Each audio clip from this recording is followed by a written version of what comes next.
ॐ सोमनाथाय नमः। ॐ मल्लिकार्जुनाय नमः।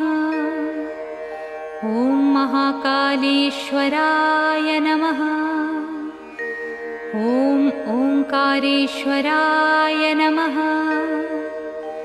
ॐ वैद्यनाथाय नमः।